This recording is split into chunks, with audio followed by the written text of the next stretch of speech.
Ada sebuah kisah nyata di Jeddah. Suami istri lagi bertengkar.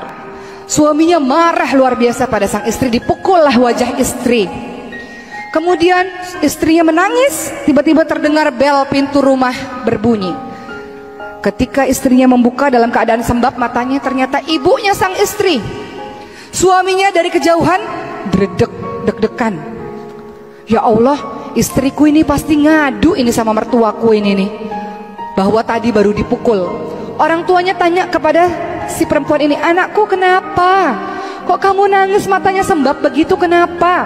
Istrinya mengatakan, ibu, ayah, ya Allah, aku tuh tadi berdoa sama Allah, aku rindu sama ibu sama ayah, udah lama gak ketemu. Aku tuh nangis karena aku rindu sama ibu sama ayah. Taunya Allah langsung menjawab doaku, aku semakin terharu. Jadi aku nangis tuh, aku rindu sama ibu sama bapak, bahagia bisa ketemu sama ibu sama bapak. Suaminya dari kejauhan, ya Allah, nih istri. Padahal bisa loh istrinya ngadu sama orang tuanya itu. Aku baru dipukul, ada KDRT, kekerasan dalam rumah tangga. Suamiku itu kan kalau perempuan kadang-kadang suka lebay ceritanya, nggak sesuai kenyataan, dilebih-lebihkan gitu. Orang kalau lagi marah, lagi sakit hati kan ceritanya suka dilebih-lebihkan biasanya. Tapi sang istri mengatakan, ya Allah Pak Bu, aku tuh nangis karena aku rindu sama bapak sama ibu. Suaminya luluh hatinya, istriku itu Masya Allah menyimpan aibku sendiri, ya Allah, luar biasa. Makin sayang dan cintalah suami tersebut.